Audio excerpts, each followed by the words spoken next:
નમસ્કાર, આપ જોઈ રહ્યા છો ગુજરાતની નંબર 1 ન્યૂઝ ચેનલ એબીપી અસ્મિતા. હું છું સિદ્ધાર્થ ધોળકિયા. એબીપી અસ્મિતાના ખાસ કાર્યક્રમ કોણ બનશે પ્રધાનમંત્રીમાં આજે વાત કરીશું ખેડા લોકસભા બેઠકની. સીધા જ જઈશું અમારા સહયોગી ધ્વની પાસે.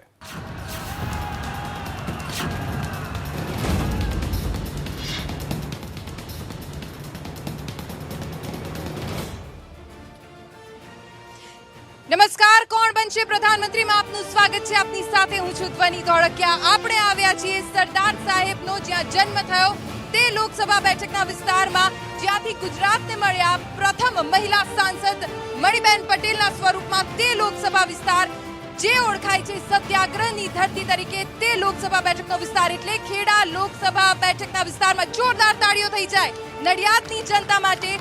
સવાલો તૈયાર રાખજો, સમય ઓછો છે, મુદ્દાઓ ઘણા બધા છે. ભાજપ કોંગ્રેસના પ્રતિનિધિઓ મારી સાથે છે, તેમની સાથે આપને રૂબરૂ કરાવીશ. કોંગ્રેસ અને ભાજપના પ્રતિનિધિઓ જે દરેક સવાલોના જવાબ આપશે. ગોપાલભાઈ શાહ ખેડા જિલ્લા ભાજપ મહામંત્રી છે, વિકાસભાઈ શાહ નડિયાદ શહેર ભાજપ પ્રમુખ છે, સુભાષભાઈ આચાર્ય ખેડા જિલ્લા કોંગ્રેસ મહામંત્રી છે અને ચિરાગભાઈ બ્રહ્મભટ્ટ નડિયાદ શહેર કોંગ્રેસના પ્રમુખ છે. સૌથી સીધો અને સરળ જવાબ, જનતા કેમ મત આપે? જનતા મત કેમ ના આપે ભાજપને? પહેલો પ્રશ્ન તો એ છે મારો.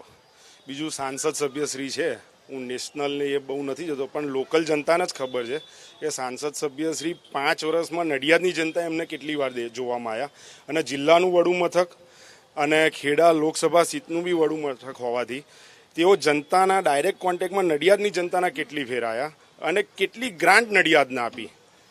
એટલે પહેલો જ પ્રશ્ન છે, જનતા વોટ આપવાની જ નથી અને શું કામ આપે? ચલો સુભાષભાઈ, કોંગ્રેસને કેમ જનતા મત આપે? કોંગ્રેસને મત આપવાના તો બહુ જ કારણ છે, એટલે એના વિશે હું બહુ લાંબી ચર્ચા નહીં કરું, પણ હું એવું કહીશ કે કોંગ્રેસ હમણાં જ તમે બોલ્યા, આ એ ધરતી છે જ્યાંથી આ દેશને પ્રથમ મહિલા સંસદ, બહુ અભિમાન સાથે કહું, મણિબેન પટેલ આપ્યા છે. આ ધરતીએ આ ગુજરાતને 2 મુખ્યમંત્રી, 3 કેન્દ્રીય મંત્રી અને ખૂબ અભિમાન સાથે કહું, આ દેશને પ્રથમ નાયબ વડાપ્રધાન સરદાર સાહેબ બી આપ્યા છે અને આ દેશને લોખંડી પુરુષ બી આપ્યો છે. એથી વિશે શું કહું કે તમે પૂછો કે કેવી રીતે મત આપશે. જુઓ, આ દેશના વિકાસમાં, દેશને 60 વર્ષ સુશાસન આપ્યું કોંગ્રેસે. આ દેશના વિકાસમાં જેની ધરોહર છે, જ્યાં IIM થી માંડીને ISRO સુધીની સ્થાપના કરી છે, એ કોંગ્રેસને મત આપવા માટે કારણને શોધવાનું હોય. આ તો જ્યાં જ્યાં નજર મારી ઠરે ત્યાં બધા કોંગ્રેસ સિવાય ક્યાં કશું દેખાય જ છે. ચલો, એ તો આપણને 23 મે ખબર પડશે. આપની પાસેથી જાણવા માંગીશ, કેમ ખેડા જિલ્લાની જનતા ફરી એક વખત ભાજપ પર, દેવસિંહ ઉપર વિશ્વાસ મૂકે? એનું કારણ છે કે પરખાયેલા હીરાને ફરી પરખવાનો ના હોય. દેવસિંહભાઈ અહીં રિપીટ થાય છે. એમનો પ્રવાસ, લોકસંપર્ક અને એમનો જે ગ્રાન્ટ છે એ આ વિસ્તારમાં પૂરી વપરાય છે. આ ઉપરાંત તેઓ યુવાન, શિક્ષિત અને ક્ષત્રિય ઉમેદવાર હોવાને કારણે એમનો પ્રવાસ પણ ખૂબ છે. એટલે અને રાષ્ટ્રીય કારણો પણ ઘણા છે કે જે કોંગ્રેસે કર્યું નથી એ ભારતીય જનતા પાર્ટીએ કર્યું છે, એના ઘોષણાપત્રમાં પણ મૂક્યું છે. આ બધા કારણો એ ભારતીય જનતા પાર્ટીને, પ્રજાને મત આપવા માટે પ્રેરશે એવું મારું માનવું છે. આપની પાસેથી પણ આ સવાલના જવાબની પ્રતિક્રિયા લઈશ. એક વખત ફરીથી વિશ્વાસ કેમ મૂકે? રાષ્ટ્ર નિર્માણ, રાષ્ટ્રની દિશા અને રાષ્ટ્રની મજબૂતી જો કોઈ વ્યક્તિત્વએ આપી હોય તો તે ભારત રાષ્ટ્રના પરમ શ્રદ્ધેય વડાપ્રધાન આદરણીય શ્રી નરેન્દ્રભાઈ મોદીજી અને કેન્દ્રની ભારતીય જનતા પાર્ટીની સરકારે આપી છે. ચોક્કસ તેમની વાણી, વિચાર અને વર્તન અને તેમનું અનુકરણ જે કહે છે તે હોય છે. આ રાષ્ટ્રને આજે ઇકોનોમિક દ્રષ્ટિએ 11 થી 6 સ્થાને લાયા છે અને આગામી 5 વર્ષમાં 1 થી 3 સ્થાનમાં ભારત રાષ્ટ્રને વિશ્વ ફલક પર પ્રસ્થાપિત કરશે. ત્યારે હરેક 130 કરોડ ભારતીયની એક જ લાગણી છે, ફિર એક બાર મોદી સરકાર. સુભાષભાઈ, આપની પાસે આવીશ, પહેલા જનતાના મુદ્દા હું લઈશ. જનતામાંથી જે કોઈ મુદ્દો ઉઠાવી શકે? જી ભાઈએ કહ્યું કે વડાપ્રધાન તો આપખુશાહી છે અને આ પહેલાં જેવું ભાજપ નથી, આપખુશાહીથી ચાલે છે અને મોંઘવારીનો માર છે. અને એવા જે તે વિદેશોમાં જાય એમાં અહીં શું લેવા જાય? ઘરનો છોકરો ઘંટી ચાટે અને ઉપાધ્યાય ના તો અહીં બધા ભૂખે મરે છે. આજે ખેડૂતો આત્મહત્યા કરવા તૈયાર છે. આજનું જ પેપર છે, જુઓ બેન, આજનું જ પેપર છે કે આ ખેડૂતોની શી દશા છે. આજનું પેપર છે, જુઓ. અહીંયા શું થઈ રહ્યું છે. અને એવા એમ કહે છે કે અમારા વડાપ્રધાન, અહીંયા તો બધા મરવા પડ્યા, જોવા બધા આવી રીતે ચાલુ. આજની સાબિત ખેડૂતો, એટલે ખેડૂતોની ખૂબ ખરાબ હાલત હોવાની વાત કરી રહ્યા છે. જી એ કાકાએ મોંઘવારીની વાત કરી. તમે 2014માં તુવેરના દાળના ભાવ અને અત્યારના તુવેરના દાળના ભાવમાં જો કેટલો ફેર છે. જી અન્ય કોઈ હલો હા હલો કોંગ્રેસને પોતાનો ઉમેદવાર શોધવામાં છેલ્લી 5 મિનિટમાં ઉમેદવાર શોધો છે, એટલે ઉમેદવાર પણ મળતો નતો, માટે ભાજપને જ વોટ જોઈએ. જી ચલો કોંગ્રેસનો હું આ જવાબ માંગીશ, કારણ કે એક અસમંજસ હતું. અચાનક બિમલ શાહનું નામ થયું એવા વિસ્તારમાં કે જ્યાં ક્ષત્રિયોનું પ્રભુત્વ વધારે છે. જુઓ, કોંગ્રેસ પક્ષ જ્ઞાતિવાદથી પર છે અને એથી વિશેષ હું કહીશ કે હું બિન સાંપ્રદાયિક શબ્દ નહીં વાપરું, ગાંધીજીનો સર્વધર્મ સદભાવનાની વાત કરીશ. અને બીજી વાત કે આદરણીય વિમલભાઈ એ મંત્રી રહી ચૂક્યા છે, કપડવંજમાં પક્ષમાંથી 47,000 વોટ કાઢી ચૂક્યા છે. દસકોઈ અને ધોળકા વિધાનસભા ઉપર અને કપડવંજ વિધાનસભા ઉપર એમનો સારો એવો પ્રભુત્વ છે, સારો એવો હોલ્ડ છે, એટલે બિલકુલ શું કહેવાય જીતની દિશામાં દોડી રહ્યા છે, તો એમને અમે આપીએ જીતને. મંત્રી ભાજપની સરકારમાં રહ્યા હતા, વાહન વ્યવહાર મંત્રી રહ્યા હતા. જી જ્ઞાતિવાદથી પર છે કોંગ્રેસ. આટલી વાત મારા મિત્રએ કરી, આનાથી મોટો જોક્સ બીજો કોઈ હોઈ ન શકે. કારણ કે આખી એ કોંગ્રેસનો ઇતિહાસ તમે જુઓ, એ જ્ઞાતિવાદ અને પરિવારવાદ એનાથી ભરેલો છે. કોંગ્રેસના ઉચ્ચ પદો પર એમના જ એક પરિવારના પ્રમુખ અને બેન તો મહામંત્રી, આની બહાર એ પદ એક પણ પદ જતું નથી. અને જ્યારે ગુજરાત કે ભારતમાં જ્ઞાતિવાદી પરિબળો, પ્રાંતવાદી, ભાષાવાદી પરિબળોએ માથું ઉચક્યું છે, ત્યારે એને બેક સીટ ડ્રાઇવિંગ કોંગ્રેસે જ કરેલું છે. ચલો જનતા પાસે ફરી એક વખત જવા માંગીશ. કોનો મુદ્દો છે? હાથ ઉપર કરો. જી સર. મારા મિત્રએ વાત કરી કે કોંગ્રેસ જ્ઞાતિવાદથી પરે છે. નહેરુથી ચાલુ થઈ ગાંધી પરિવારના એક સદસ્ય તમે જો રાહુલ ગાંધી અને છેલ્લે પ્રિયંકા ગાંધી, એમના સિવાય ઘણા બધા કોંગ્રેસની અંદર સારા વક્તાઓ છે. જ્યોતિન્દ્રરાજ સિંધિયા છે, સચિન પાયલોટ છે, સારા વક્તાઓ છે, પણ કોંગ્રેસની એક જ મનોસ્થિતિ રહી છે આખા એમના રાજનીતિના સંદર્ભની અંદર કે માત્ર જ્ઞાતિવાદ જાતિવાદને પોષી અને આગળ વધવું, આગળ કોઈને વધવા દેવું. અચ્છા મને એક જવાબ આપો કે કોંગ્રેસમાં ખેડા જિલ્લામાં પણ ઘણા બધા ચહેરાઓ હશે. દિનશા પટેલે તો ના પાડી દીધી હતી કે ઇલેક્શન નથી લડવું. બીજા પણ ઘણા બધા હશે. ભાજપમાંથી આવેલા બિમલ શાહને લોકસભાની ચૂંટણીમાં ઉતારવા કારણ શું? પહેલું મારા ભાઈઓએ જે કહ્યું એમણે કે ભાઈ જાતિવાદ ને ક્ષત્રિયવાદ, તો દિનશા પટેલ જાતે 5 ટર્મ અહીંયા સાંસદ રહ્યા હતા. ક્ષત્રિય પ્રભુત્વ હોવા છતાં તેઓ 5 ટર્મ અહીંયા સાંસદ રહ્યા હતા, તો ત્યાં જાતિવાદ નહોતો નડ્યો. બીજી વસ્તુ કે તેમને એવું કહ્યું જાતિવાદના પરિવાદ, તો રાજનાથસિંહના દીકરા પંકજસિંહ બી ધારાસભ્ય છે, મિનિસ્ટ્રી છે. મુખ્તાર અબ્બાસ નકવી એ મુરલી મનોહર જોશીના જમાઈ છે, તો એ પરિવારનો વંશવાદ નથી, તો એ શું છે? તો મારા ભાઈઓ ભાજપવાળાની કહેની કથની કણીમાં બહુ આપ જમીનનો ફરક છે. બિમલ શાહની વાત ભલે આપે ટાળી, આપની પાસેથી હું જવાબ લઈશ. જુઓ, આ રાજનીતિનો એક ભાગ છે. જવાહર ચાવડા અમારા ત્યાં ધારાસભ્ય હોય ને ભાજપમાં સીધા કેબિનેટ મંત્રી બને, આ એક સામાન્ય અને સહજ બાબત છે. એવી જ રીતે ભાજપમાંથી દજાઈને આવેલા અને અમને લાગે છે કે અમારી પાર્ટીને, અમારા વિસ્તારને આરામથી જીતાડી શકે, કેમ કે એટલો બધો વિરોધ આજના એક્સિડન્ટલી સંસદ સભ્યોનો એટલો વિરોધ છે, એમની સામે અમે એક્સિલેન્ટ ઉમેદવાર મૂક્યો છે અને ચોક્કસ પરિણામ આપશે. ચલો પરિણામ આપશે કે નહીં આ જનતા જ નક્કી કરવાની છે. જનતાનો મુદ્દો. જી સર. જનતાએ મન બનાવી લીધું છે. 2019માં કોંગ્રેસની સરકાર બની રહી છે અને હોશ અને જોશ સાથે બિમલ શાહ જીતે છે અને આ હાર સ્પષ્ટ દેખાઈ રહી છે. હું બોલું તે પહેલા ચિલખારીઓ પડવા લાગી છે. કોંગ્રેસ આવે છે, નવું સર્જન લાવે છે.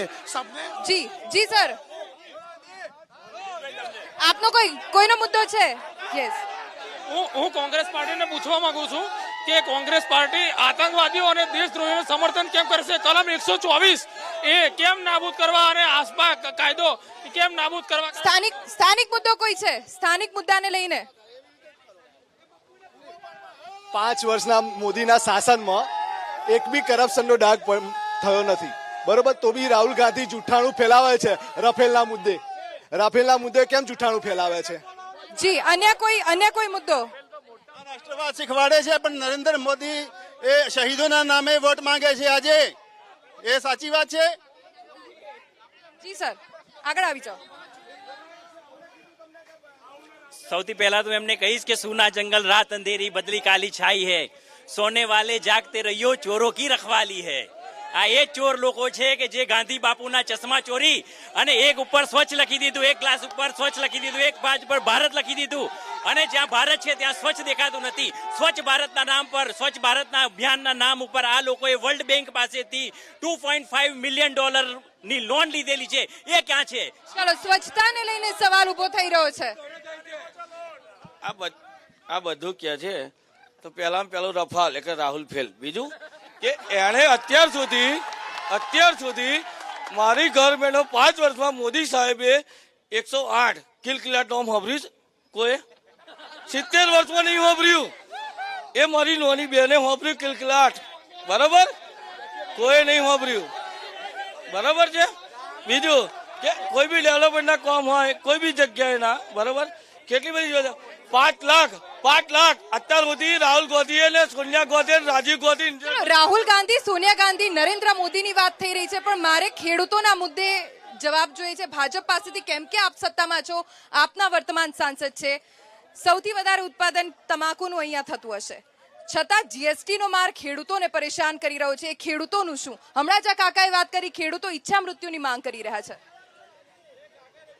ખેડૂતો માટે ભારતીય જનતા પાર્ટીની કેન્દ્ર અને રાજ્ય સરકારે તબક્કાવાર પગલાં લીધા છે. એમની આવક બમણી થાય 2022માં એવા પગલાં લીધા છે. આ પહેલા કોંગ્રેસના રાજમાં ખેડૂતોને યુરિયા ખાતરની લાઈનમાં ઊભું રહેવું પડતું હતું. રાતે ચંપલો મૂકતા હતા બધા. એ લાઈનો અત્યારે બંધ થઈ ગઈ, કારણ કે ભારતીય જનતા પાર્ટીની સરકારે નીમ કોટેડ યુરિયા કર્યું. ત્યાર પછી ખેડૂતોને વીજળીમાં પણ સબસિડી આપી. ત્યાર પછી કિસાન સન્માન નિધિ જે 6000 રૂપિયા સરકારે જાહેર કરી, એના ગુજરાતના ખેડૂતોને 529 કરોડ રૂપિયાનો પહેલો હપ્તો 2000 રૂપિયાનો બધા ખેડૂતોના ખાતામાં સીધો પડ્યો છે. એટલે ખેડૂતોને આગળ લાવવા માટે, ખેડૂતોને આત્મનિર્ભર કરવા માટેના પગલાં સરકાર લે છે. સર, કેટલો દાવો સાચો જે વાત કરી રહ્યા છે ભાજપના પ્રતિનિધિ, દાવો કેટલો સાચો? તથ્ય શું છે, હકીકત જમીની? જુઓ, ખેડૂતો માટે આટલા પગલાં લીધા હોય તો આજના પેપર કટિંગ પેલા કાકાએ બતાડ્યું તો કેમ ઈચ્છા મૃત્યુની માગણી, કેમ આત્મહત્યા માટે ખેડૂતો પ્રેરાય છે, કેમ મગફળીના બારદાન સીધા સળગાવી દેવામાં આવ્યા, કેમ માટીના ઢેફા બારદાનની અંદર ઉમેરવામાં આવ્યા. મને એટલું કહો કે ખેડૂત માટે જો તમે આટલી એ કરી હોય, આ ચરોતરનો ખેડૂત આખા દેશમાં સમૃદ્ધ ખેડૂત, એ તમાકુ 3 સિઝન લે, પાણીથી ભરેલી આ વિસ્તાર છે, અને ત્યાંનો ખેડૂત ઈચ્છા મૃત્યુની માગણી કરે છે, ત્યાંનો ખેડૂત આત્મહત્યા માટે પ્રેરાય છે, તો તમારા પગલાં શું આત્મહત્યા માટે પ્રેરવાના હતા? ખેડૂતોને દુખી કરવાના હતા? ખેડૂતોને કર્જમાં ડુબાડવાના હતા કે એને દેવામાં ડુબાડવાનો હતો? જરા મને જવાબ આપો. જી, જવાબ લઈશું, પણ એક સમય ઓછો છે એટલે મુદ્દા મારે વધારે લેવા છે. રોજગારીના મુદ્દે જી. कांग्रेस तो पहले થી એક જ મંત્ર રહ્યો છે, સત્તા કે લીએ ઝૂઠ और સત્તા में आके लूट. આ લોકો બેસીને રોજગારી અને ખેડૂતો માટે એટલી બૂમો પાડ કરતા હોય છે. આ અત્યારે મધ્યપ્રદેશમાં એમની સરકાર આવી, એટીએમ કાર્ડ બનાવીને મૂકી દે છે એ લોકો. આ નવસર્જનની પેલા ભાઈ વાત કરતા હતા, એમનું નવસર્જન જુઓ 4 જ મહિનામાં પોત પ્રકાશી બેઠું. એ લોકો સત્તામાં હોય છે ત્યારે માત્ર લૂંટ મચાવવાની. એ 2G હોય, જીપ કૌભાંડ હોય કે અગસ્તા વેન્સલેટનું હોય, એમાં તો જામીન ઉપર ફરે છે આખું ફેમિલી અને ગુમરાહ કરે છે લોકો. જી યસ. એ ભાઈએ કહ્યું લૂંટ મચાવે છે. 5 વર્ષ તમારી સરકાર હતી, તમે કેટલા કોંગ્રેસ વાળાને સજા કરાઈ? બીજું કે તમારી લૂંટ હવે જૂઠ પકડાઈ ગયું છે, તમે ખાલી બણગા માર્યા છે 5 વર્ષ, એટલે તમને પબ્લિક જાકારો આપશે ભાઈ. હવે તમે બધી વાતો બંધ કરો. હું આપને એબીપી ન્યૂઝના માધ્યમથી, હું શિક્ષિત યુવાન છું, શિક્ષણ સાથે સંકળાયેલો છું. ખેડા જિલ્લાનો જો સૌથી મોટામાં મોટો પ્રશ્ન હોય તો શિક્ષણ અને બેરોજગારીનો છે. આ લોકો શિક્ષણની વાત કરે છે કે અમે મેડિકલ કોલેજ લાવ્યા, પણ medical college self finance college છે. લાખો કરોડો રૂપિયા ભરીને એમાં MBBSમાં એડમિશન મળે છે. તમે સરકારી કોલેજ લાવો તો એ તમારી સિદ્ધિ કહેવાય. બીજી વસ્તુ, રોજગારીની વાત કરે છે તો આટલા બધા વાયબ્રન્ટ ગુજરાતમાં કરોડો રૂપિયાના ખર્ચા કરે છે. ખેડા જિલ્લામાં વાયબ્રન્ટ ગુજરાતમાંથી 1 રૂપિયાનું રોકાણ ખેડા જિલ્લામાં આવ્યું નથી. સાહેબ, આ સાઈડ અમદાવાદ, આ સાઈડ વડોદરા, વચ્ચે ખેડા, છતાં પણ બેરોજગારીનો પ્રશ્ન ઠેર ને ઠેર. સાહેબના સવાલનો જવાબ ખરો. બેરોજગારી મુદ્દે કાયમ કારો કકરાટ કરતી કોંગ્રેસને એટલું જ કહેવું છે કે આ ખેડા જિલ્લામાં તમે અત્યારે નીકળશો તો રિયલ વેફર્સ એક બ્રાન્ડ રિયલની આપે પણ સાંભળી હશે ને આપના એબીપી અસ્મિતાના માધ્યમથી મારે કહેવું છે આટલી મોટી બ્રાન્ડનું ઔદ્યોગિક એકમો અહીંયા કેટલા સ્થપાયા? ઔદ્યોગિક એકમમાં નડિયાદની જીઆઈડીસી કાર્યરત છે. નવી જીઆઈડીસી માટે પણ સરકારી એક મિનિટ હું આપની પાસેથી જાણવા માંગીશ, આ જીઆઈડીસી કાર્યરત છે કે બંધ થવાના આરે છે? જુઓ, જીઆઈડીસી ફેઝ 1 અને ફેઝ 2 કોંગ્રેસના શાસનમાં બની હતી, પણ 23 વર્ષથી ગુજરાતની અંદર ભાજપના શાસનમાં આજે જીઆઈડીસી બિલકુલ ખંડેરની હાલતમાં છે. બે ચાર બિલકુલ મુજપરાય છે. 2-4 કંપનીમાંથી એક જ કંપની ચાલતી હોય છે અને એ રિયલ વેફરની અને આ બધી વાત કરે છે. હું એમને એવું કહું છું કે મને રોજગારીની વ્યાખ્યા આપો. શું મારો બીએડ થયેલો યુવાન વેફર બનાવવા જશે? મારો બીબીએ થયેલો યુવાન, મારો એમબીએ થયેલો યુવાન, મારો એમબીબીએસ થયેલો યુવાન આ યુવાન વેફર બનાવવા જશે? તમે ભરતી કરો. રાહુલ ગાંધીએ કહ્યું છે વચનપત્રમાં સરકાર આવશે 22 લાખ રોજગારી. ક્યાંથી? તો 22 લાખ ખાલી છે, અમે ભરતી કરી. સર 5 વર્ષ દેવસિંહ હતા, પણ 25 વર્ષ તો દિનશા પટેલ હતા ને, એમણે શું કર્યું? દિનશા પટેલ સાહેબ અહીંથી 5 વખત જીત્યા. એ લઘુ ઉદ્યોગ મંત્રાલય પણ સંભાળતા હતા, ખાણ ખનીજ મંત્રાલય પણ સંભાળતા હતા. અમારી સરકાર કે અમારા દેવસિંહભાઈ અહીં 5 વર્ષથી છે અને જે બેરોજગારીની એ વાત કરે છે, તો આ જે વિસ્તાર છે એ ગ્રીન બેલ્ટમાં છે. અહીં આગળ ભારે ઉદ્યોગો સ્થાપી ના શકાય એ પોતે સારી રીતે જાણે છે, તેમ છતાં બેરોજગારીના મુદ્દે પ્રજાને ઉશ્કેરે છે. બીજું મારું કેવું છે કે રોજગારી એ ઓર્ગેનાઇઝ સેક્ટર અને અનઓર્ગેનાઇઝ સેક્ટર, 2 સેક્ટરમાં રોજગારી હોય છે. તો ઓર્ગેનાઇઝ સેક્ટરમાં સરકારી નોકરીઓ ખાલી 15% હોય છે અને અનઓર્ગેનાઇઝ સેક્ટરમાં 85% નોકરીઓ હોય છે. તો 85% જે નોકરીઓ છે એને આ ગણતા જ નથી, માત્ર સરકારી નોકરીને જ નોકરી. ચલો 2 મિનિટનો સમય છે મારી પાસે. સવાલ કોનો છે? જી,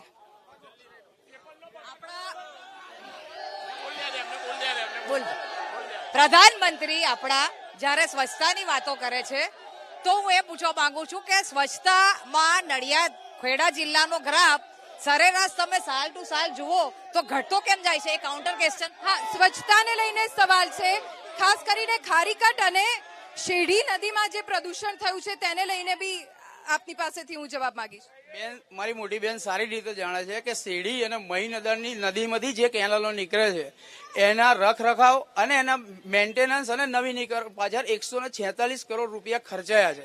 સમયનો અભાવ છે એટલે રોકવા માંગીશ. ખર્ચા થાય છે પણ અમલીકરણ થાય છે? ભાઈ જે કહ્યું મારા ગોપાલભાઈ સારા મિત્રએ, એમને ખબર નથી. પરમ દિવસના જ પેપરમાં હતું ખેડા આગળ હાઈવે પરની કેનાલ, એમાં પાણી નથી, બરોબર, અને સંસદ સભ્યશ્રી એવું કે છે પાણી નથી અને એમની કેનાલો ઉંદર અને નોરિયા ખોતરી ખાય છે. આનાથી મોટો કેટલો વ્યાપક ભ્રષ્ટાચાર કહેવાય. ચલો, સમયનો અભાવ છે એટલે કોણ બનશે પ્રધાનમંત્રી ચર્ચામાં અત્યારે તો બસ આટલું જ. પણ ખેડા લોકસભા બેઠક મુદ્દાઓ ઘણા બધા છે. બેરોજગારી, કેનાલોમાં પ્રદૂષણ, સ્વચ્છતાનો અભાવ, જેને લઈને લોકોમાં રોષ છે અને 23 મે જનતા પોતાનો મૂડ બતાવશે. કોણ બનશે પ્રધાનમંત્રીમાં અત્યારે બસ આટલું જ. પણ આપ જોતા રહો ગુજરાતની નંબર 1 ન્યૂઝ ચેનલ એબીપી અસ્મિતા, ગુજરાતની અસ્મિતા.